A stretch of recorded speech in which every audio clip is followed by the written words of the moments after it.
Hello everyone and welcome back to Dunovo academy. हमने पिछली class में मध्य प्रदेश का कंट्रीब्यूशन इंडियन फ्रीडम स्ट्रगल में पढ़ा था और आज हम फॉर्मेशन और रीऑर्गेनाइजेशन ऑफ मध्य प्रदेश पढ़ेंगे। फॉर्मेशन बेसिकली 1956 में हुआ और रीऑर्गेनाइजेशन ईयर 2000 में हुआ था। अब देखिए 1947 से पहले 1820 में सागर और नर्मदा बेसिकली सागर और नर्मदा टेरिटरीज बनाई गई एक सेपरेट एडमिनिस्ट्रेटिव यूनिट्स के तौर पर। उसके बाद 1861 में सागर नर्मदा और नागपुर प्रोविंस को ऐड कर कर सेंट्रल प्रोविंस एक सेपरेट एडमिनिस्ट्रेटिव यूनिट बनाई गई। ओके, दोनों को मर्ज करके। उसके बाद 1864 में नीमाड़ को सीपी में ऐड किया गया सेंट्रल प्रोविंस में, और 1903 में बेरार रीजन जो कि हैदराबाद प्रिंसली स्टेट में आता था उसे ब्रिटिशर्स ने अपने कंट्रोल में लिया और इसे सेंट्रल प्रोविंस में ऐड करने के बाद इसका नाम हुआ central provinces and Berar. Okay, जिसमें present day Mahakaushal region, Vidarbha जो कि महाराष्ट्र का ईस्टर्न रीजन है, और छत्तीसगढ़ रीजन आते थे जिनका हेडक्वार्टर था नागपुर में। अब 1948 में एसके धार कमेटी बनी स्टेट्स के रीऑर्गेनाइजेशन के लिए, इंडियन स्टेट्स के रीऑर्गेनाइजेशन के लिए, लेकिन लिंग्विस्टिक बेसिस पर। ओके, लिंग्विस्टिक बेसिस पर। और जब इस कमेटी की रिपोर्ट उतनी ज़्यादा सक्सेसफुल नहीं हुई और कोई फ्रूटफुल रिजल्ट नहीं निकला तो 1948 में ही दिसंबर में एक जेवीपी कमेटी फॉर्म हुई जिसमें जवाहरलाल नेहरू, वल्लभ भाई पटेल और भोगराजू पट्टाभी सीतारमैया जो कि मध्य प्रदेश के पहले गवर्नर भी थे, ये तीनों इसके मेंबर्स थे। और इन्होंने लिंग्विस्टिक बेसिस पर स्टेट्स का डिवीजन जो आइडिया था उसे रिजेक्ट किया और रिपोर्ट सबमिट की 1949 में। उसके बाद 1950s में इंडिया 4 एडमिनिस्ट्रेटिव यूनिट्स में डिवाइड था, पार्ट ए, बी, सी और डी। पार्ट ए में बेसिकली फॉर्मर गवर्नर प्रोविंसेस आते थे जो कि ब्रिटिश गवर्नमेंट के जो गवर्नर्स थे उनके कंट्रोल में जो भी स्टेट्स थे वो सभी पार्ट ए में आए, जो जिनमें मेजर स्टेट्स थे बॉम्बे, मद्रास और कलकत्ता जो कि वेस्ट बंगाल में आया।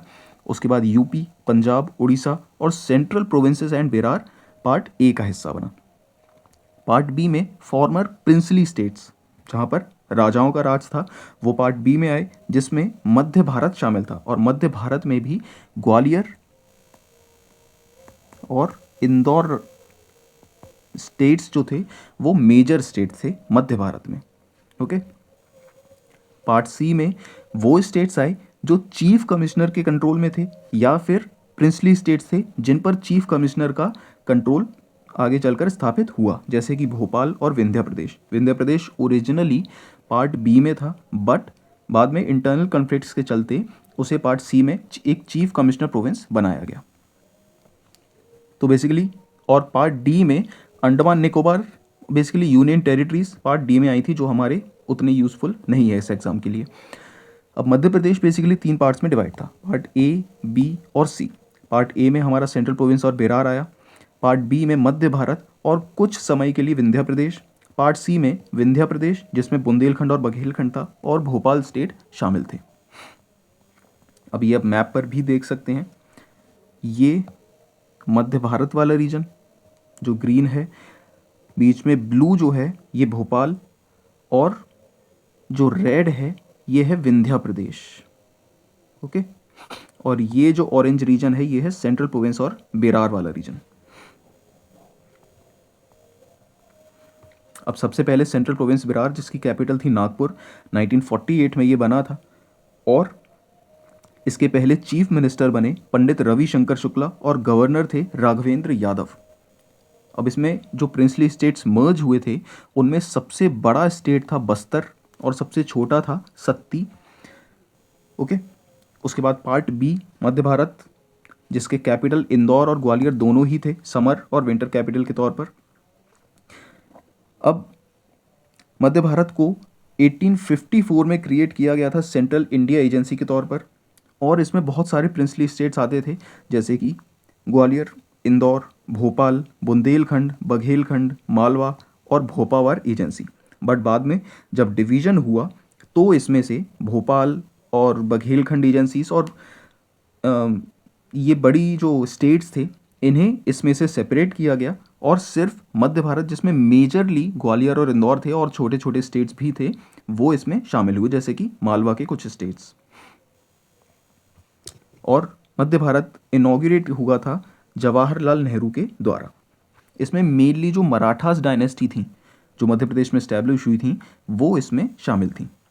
इसका कैपिटल ग्वालियर था। समर के विंटर कैपिटल सॉरी, क्योंकि ग्वालियर में गर्मी भी ज़्यादा पड़ती है। विंटर कैपिटल ग्वालियर 6.5 महीने के लिए, और समर कैपिटल इंदौर था 5.5 महीनों के लिए, क्योंकि इंदौर का मौसम हमेशा एवरेज ही रहता है, एक जैसा रहता है ज़्यादातर, इसीलिए इंदौर इसकी समर कैपिटल बनी। अब राज प्रमुख या फिर गवर्नर भी कह सकते हैं इसके बने जॉर्ज जिवाजीराव सिंधिया जो कि ग्वालियर के राजा थे, और डेप्यूटी राज प्रमुख बने यशवंतराव होलकर जो कि इंदौर के राजा थे।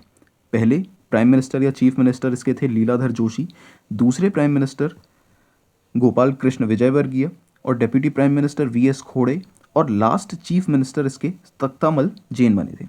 और ये सभी जो एजेंसीज हैं, जो डिवीज़न है, ये सभी 1956 तक ही चले थे, क्योंकि उसके बाद मध्य प्रदेश का रीऑर्गेनाइजेशन हो गया था।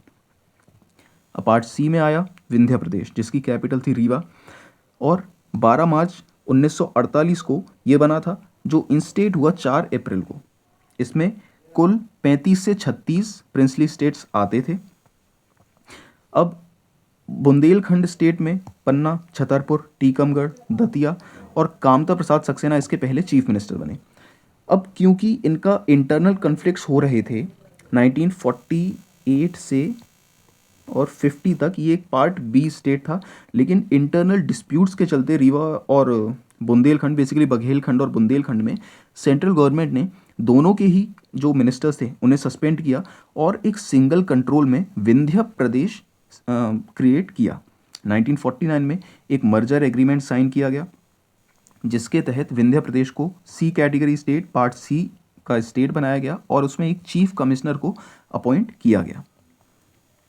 अब जब विंध्य प्रदेश पार्ट बी का स्टेट था, तब उसमें राज प्रमुख थे मार्तंड सिंह जो कि रीवा के राजा थे, और उप राज प्रमुख थे यदवेंद्र सिंह जो कि पन्ना के राजा थे।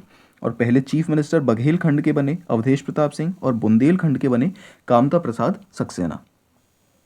और जब पार्ट सी में ये बना तो इसमें पहले चीफ कमिश्नर बने एन.बी. बैनर्जी, और पहले इलेक्टेड चीफ मिनिस्टर 1952 में जो जनरल इलेक्शंस हुए थे उसके तहत शंभूनाथ शुक्ला इसके पहले चीफ मिनिस्टर बने, इलेक्टेड चीफ मिनिस्टर। उसके बाद भोपाल स्टेट पार्ट सी में ही आता था। भोपाल शुरू से ही औरंगज़ई पठान डायनेस्टी, जो हम पहले ही पढ़ चुके हैं, दोस्त मोहम्मद खान, यार मोहम्मद खान और फिर बेगम्स का रूल, वो औरंगज़ई पठान डायनेस्टी से बिलोंग करते हैं। उन्होंने भोपाल पर हमेशा से रूल किया है, लेकिन 1818 से भोपाल ब्रिटिशर्स के कंट्रोल में आ चुका था। अब मध्य भारत और विंध्य प्रदेश को क्रिएट करने के बाद भोपाल स्टेट में विलीनीकरण, मर्जर मूवमेंट शुरू हुआ, जिसे हम पहले ही पढ़ चुके हैं, जो कि नवाब हामिदुल्ला खान के अगेंस्ट था, क्योंकि उन्हें भोपाल को इंडियन यूनियन में मर्ज नहीं करना था। ओके, लेकिन इवेंचुअली 1 जून 1949 को भोपाल स्टेट इंडिया का पार्ट बना, और ये एग्रीमेंट साइन हुआ था 30 अप्रैल को।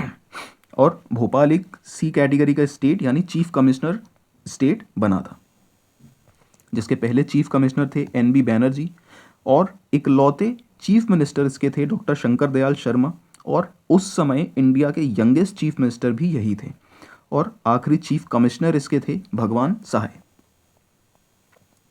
अब 1953 में स्टेट रीऑर्गेनाइजेशन कमीशन बनी, जिसने अपनी रिपोर्ट सबमिट की 30 सितंबर 1955 को, जिसके तहत 1956 में इंडिया का एक स्टेट रीऑर्गेनाइजेशन हुआ था।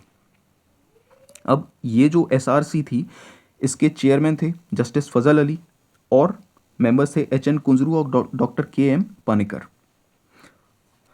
अब इसका काम मेजरली ये था कि स्टेट्स को लिंग्विस्टिक लाइंस पर क्रिएट किया जाए, क्योंकि 1952 में आंध्र प्रदेश जब पहला लिंग्विस्टिक स्टेट बना, पोट्टी श्रीरामुलु के बेसिकली रिवॉल्ट के चलते या फिर उनकी मेहनत के चलते आंध्र प्रदेश को एक लिंग्विस्टिक लाइंस पर एक स्टेट बनाया गया।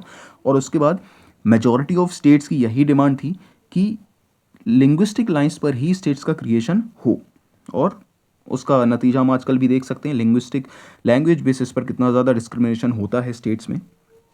ओके, अब इस रिपोर्ट के बेसिस पर part A B C D को डिसॉल्व किया गया, और 14 स्टेट्स, 6 यूनियन टेरिटरीज बनाई गई। मध्य प्रदेश 1956 में बना। 1 नवंबर 1956 मध्य प्रदेश इस्टेब्लिशमेंट डे के रूप में भी सेलिब्रेट किया जाता है। और इसमें से विंध्य प्रदेश और भोपाल स्टेट्स को कंप्लीटली मध्य प्रदेश में मर्ज किया गया, विंध्य प्रदेश और भोपाल को। ओके 8 मराठी स्पीकिंग डिस्ट्रिक्ट्स ये महाराष्ट्र में गए। बेसिकली बॉम्बे था जो प्रेजेंट डे महाराष्ट्र है, और पार्ट ए में जो बाकी के स्टेट्स थे नॉन मराठी स्पीकिंग वो मध्य प्रदेश में शामिल हुए। पार्ट बी में से Sunil Thapa of Bhanpura tehsil Mandsaur district बाकी का मध्य प्रदेश में शामिल हुआ। और 1 नवंबर 1956 को मध्य प्रदेश में कुल 43 जिले और 8 संभाग थे, और भोपाल एक कैपिटल के तौर पर बनाया गया जो पहले सीहोर जिले की तहसील था। अब नए डिस्ट्रिक्ट्स और डिवीजन्स 1972 में 26 जनवरी को भोपाल और राजनंदगांव प्रेजेंटली छत्तीसगढ़ का पार्ट है, 2 नए डिस्ट्रिक्ट्स बने। टोटल 45 डिस्ट्रिक्ट्स और 8 डिवीजन्स हुए। 1980 में 2 नए डिवीजन्स बने, चंबल और बस्तर। चंबल मध्य प्रदेश का part, Bastar at present Chhattisgarh का पार्ट है। फिर 1998 में BR डेव या BR दुबे कमेटी की रिकमेंडेशन पर मध्य प्रदेश में 10 नए जिले बनाए गए। उन 10 में से प्रेजेंटली 4 मध्य प्रदेश में हैं, बड़वानी, डिंडोरी, कटनी और श्योपुर, बाकी के छत्तीसगढ़ में। उसके बाद फिर से 1998 में ही MM सिंहदेव कमेटी के रिकमेंडेशंस पर 6 और डिस्ट्रिक्ट्स बने, जिसमें से 3 मध्य प्रदेश में हैं, हरदा, नीमच और उमरिया। तो टोटल डिस्ट्रिक्ट्स 61 और डिवीजन्स 12 हो गए। अब 1 नवंबर 2000 को मध्य प्रदेश रीऑर्गेनाइजेशन एक्ट 2000 के तहत छत्तीसगढ़ मध्य प्रदेश से सेपरेट हुआ एक 26वें राज्य के तौर पर, जिसमें 16 जिले और 3 डिवीजन्स थे।